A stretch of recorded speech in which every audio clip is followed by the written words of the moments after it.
I respectfully invite our correspondent star on stage to address the gathering. இப்போ எங்க பையன் வந்து ஏற்கனவே உங்களுக்கு பேசிட்டான். அந்த பேசுற விஷயத்தையே நான் வந்துட்டு 2300 வருஷத்துக்கு முன்னாடி புறநானூறுல ஒரு பாட்டு வருது. அந்த பாட்டை உங்களுக்கு இப்போ மேற்கோள் காட்டுறேன். இப்போ எப்படின்னா, ஒற்றுழி உதவியும் ஒரு பொருள் கொடுத்தும் பெற்றை நிலை முடியாது கற்றல் நன்று. அப்படின்னா என்ன அர்த்தம்னா, ஒற்றுழி உதவினா உங்களால முடிஞ்ச உதவி, பொருள் உதவி செஞ்சு அதே மாதிரி வந்துட்டு உங்களுக்கு வந்து ஒரு பொருள் கொடுத்தோம்னா நல்ல பெரிய பொருளா கூட அவங்களுக்காக நம்ம கொடுத்து, அப்படி பெற்றை நிலை முடியாதுன்னா எப்படியாவது வந்து அந்த கல்வியை வந்து கத்துக்கணும். அதாவது உங்களுக்கு தெரியும், பிச்சை எடுத்தாவது கத்துக்கோன்னு சொல்றாங்க இல்லையா, அதுதான் வந்து ஒற்றுழி உதவியும் ஒரு பொருள் கொடுத்தும் பெற்றை நிலை முடியாது கற்றல் நன்று அப்படின்னு சொல்றார். அடுத்து, பிறப்போர் என்ன உடன் வயிற்றுள்ளும் சிறப்பின் பால் தாயும் மனம் திரியும் ஒரு குடி பிறந்த பண்போரெல்லாம் மூத்த குடியோன் வருக எண்ணாது அவருள் அறிவுடையோன் ஆறு செல்வம் அப்படின்னு சொல்றாங்க. என்ன சொல்றாங்கன்னா, இரண்டாவது சான்ஸால பிறப்போர் என்ன உடன் வயிற்றுள்ளும் சிறப்பின் பாலால் தாயும் மனம் தெரியும். அப்படின்னா இப்போ எனக்கு வந்து 4 பையன் இருக்கிறாங்கன்னா, 4 பையன்ல எந்த பையனை வந்து அம்மா வந்து உண்மையா வந்துட்டு நேசிக்கிறாங்கன்னு பாத்தீங்கன்னா, எந்த குழந்தை நல்லா படிக்குதோ அந்த குழந்தை தான் அந்த அம்மா நேசிக்கும். ஆனா அப்படி சொல்ல மாட்டாங்க, டே கண்ணா எனக்கு நீயும் ஒரு கண்ணு தான் அவனும் ஒரு கண்ணுன்னு சொல்லுவாங்க. ஆனா உண்மையா அப்படி இருக்கான்னு பாத்தீங்கன்னா வாழ்க்கையில அப்படி இருக்கிறதே கிடையாது. என்னன்னா, எந்த பையன் படிச்சிருக்கிறானோ அந்த படித்த பையன் பேர்ல தான் சிறப்பான கவனம் அந்த தாய்க்கு இருக்கும். அப்ப நீ நல்லா படி. அப்ப நல்லா படிக்கிற பையனை தான் வந்துட்டு ஒரு அம்மா வந்து தன் மனசுல பிறப்பால ஒன்னா இருந்தாலும் கூட மனம் மாறும்ன்றா. யாருக்கு? பெத்த தாயே வந்துட்டு மனசு மாறுதா? எதனால? கல்வியால. அப்ப அந்த கல்வி சிறப்பா இருந்தா அந்த குழந்தைய தான் அவங்க வந்து சந்தோஷமா நினைக்கிறாங்க. அப்படி இல்லாத குழந்தை வந்து அவங்க சந்தோஷமா நினைக்கல. அதே மாதிரி உங்களுக்கு ஒரு குடி பிறந்த பல்லோருள்ளும் மூத்தோர் மறுக்க என்று எண்ணாத அவருள் அறிவுடையோன் ஆறு அரசு செல்லும். அப்படின்னா ஒரு அரசாங்கம் வந்து யாருடைய வழிகாட்டுமா? இப்போ இருக்கிறதுல வந்து பெரிய மனுஷன் யாருப்பா? யார் சொல்றது? ராமாயணத்துல சொல்றாங்க ராமன் தான் பெரியவன், புரியுதா? அதே மாதிரி மகாபாரதத்துல சொல்றாங்க. இப்படி எல்லா காப்பியங்கள் என்ன சொல்றாங்கன்னா வந்து பெரியவனுக்கு தான் பதவி கொடுக்கணும்னு சொல்லுவாங்க, புரியுதா? ஆனா அது கிடையாது, அது தப்பு. எது சரியா?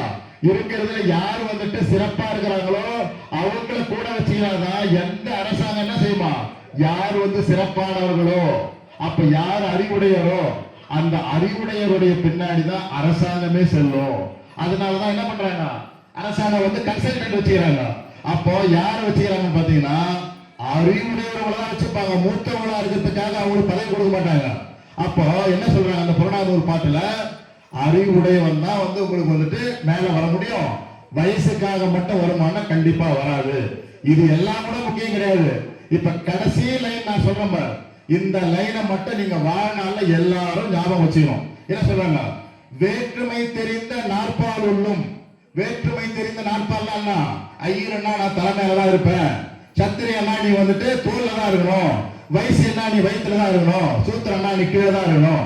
அப்போ வேற்றுமை தெரிந்த நாற்பால் உள்ளும் கீழ்ப்பால் ஒருவன் கற்பானேயின். அப்ப ஒரு எஸ்சியில் இருக்கிற ஒரு பையன் நினைச்சுங்க, அவன் வந்து இந்தியாவில நம்பர் 1 வந்தானா என்ன நடக்குறாங்க? மேற்பால் ஒருவனும் அவன் கண் படுமே. அப்படின்னா மேல இருக்கிறவங்க ஓ இவன் பஷ்டுகிறான்பா அப்படின்னு மரியாதை எதனால வரும்? ஜாதியினால வரல. ஜாதியில 4 வர்ணத்துல ஜாதியில நீ இருந்தாலும் இவன் படிச்சுட்டு இருக்கிறான்னு சொல்லிட்டு மேலஜரும் பார்ப்பான். யார? அவனையும் பார்ப்பான், அவனை பார்ப்பான். நல்லா புரியுதா உங்களுக்கு? இதுதான் வந்துட்டு இந்த புறநானூறு பாடியப்போ 2000 வருஷத்துக்கு முன்னாடி சமத்துவமும் சமநிலையும் பத்தி வந்துட்டு யார் பேசுறது கேட்டீங்கன்னா, உங்களுக்கு ஆரிய படையில் எடுத்த நெடுஞ்செழியன். அப்போ ஆரிய படையை தோற்கடிச்ச நெடுஞ்செழிய பாண்டியன் மன்னன் இருக்கார் இல்லையா, அவன் ஞானே கல்லன்னு சொல்றான் பாரு அந்த சிலப்பதிகாரத்துல. அந்த ஆரிய படை கடந்த நெடுஞ்செழியன் தான் வந்து இந்த பாட்டை பாடுகிறாரு. அவர் என்ன சொல்றாரு? ஒற்றுழி உதவியும் ஒரு பொருள் கொடுத்தும் பெற்ற நிலை முடியாது கற்றல் நன்றி பிறப்போர் அண்ண உடன் வயிற்றுள்ளும் சிறப்பான் பாலால் தாயும் மனம் தெரியும் ஒரு குடி பிறந்த பல்லோருள்ளும் மூத்தோர் வருக எண்ணாது அவருள் அறிவுடையோன் ஆறு அரசு செல்லும். வேற்றுமை தெரிந்த நாற்பால் உள்ளும் கீழ்ப்பால் ஒருவன் கற்பான் எனில் மேற்பால் ஒருவனும் அவன் கண் படுமேன்னு உங்களுக்கு ரெண்டாவது சொல்லிட்டு இந்த ஒரே ஒண்ணுத்தை மட்டும் நீங்க வாழ்நாள் முழுசும் கடைபிடிச்சீங்கன்னா இதுல இருந்து நீங்க தெரிஞ்சுக்க வேண்டியது ஒண்ணுதான். நான் ஏற்கனவே என் பையனை உங்களுக்கு உதாரணம் காமிக்கிறேன். அங்க கூட ஐஐடியில மொத்தமே இருக்கிறதெல்லாம் பிராமின்ஸ் தான். அதுல போட்டி போட்டு உங்களுக்கு அந்த 120 பேர்ல 90ல போனான் ரேங்க். ஆனா 15 பேருக்குள்ள இருக்கான் ரேங்க். அப்போ அது சாதாரணமே கிடையாது. நல்லா புரிஞ்சுங்க.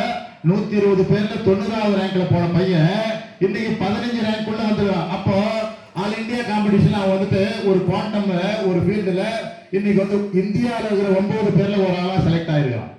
அப்போ இதெல்லாம் எதனால முடியுது? மேக்ஸ்ல இருக்கிற அவனுடைய அறிவு. அப்போ அந்த அறிவு புலமை இருந்தா இப்போ கோடி கணக்கில் சம்பளம் சொன்னா பாருங்க பையன் கூட. ஏன்னா ஒரு வருஷமா ஒருத்தர் சம்பாதிக்கிற சம்பளம் 30 வருஷம் ஒருத்தர் சம்பாதிக்கிற சம்பளம் கூட சாதாரணமா அங்க வந்து 1 கோடி 2 கோடி சம்பளம் சாதாரணமா வருது. அப்போ இதெல்லாம் எதனால முடியுது? அறிவு இருந்தா வருது. அந்த அறிவை நம்ம கத்துக்கிறது தான் அந்த கல்வி. அதான் நாங்க 20 பசங்க இருக்கிறாங்களா, 50 பசங்க இருக்காங்களா, 10 பேர் இருக்கிறாங்களா, 5 பேர் இருக்காங்களா, கவலை இல்லாத நாங்க வந்து ஸ்கூல் நடத்துறோம்.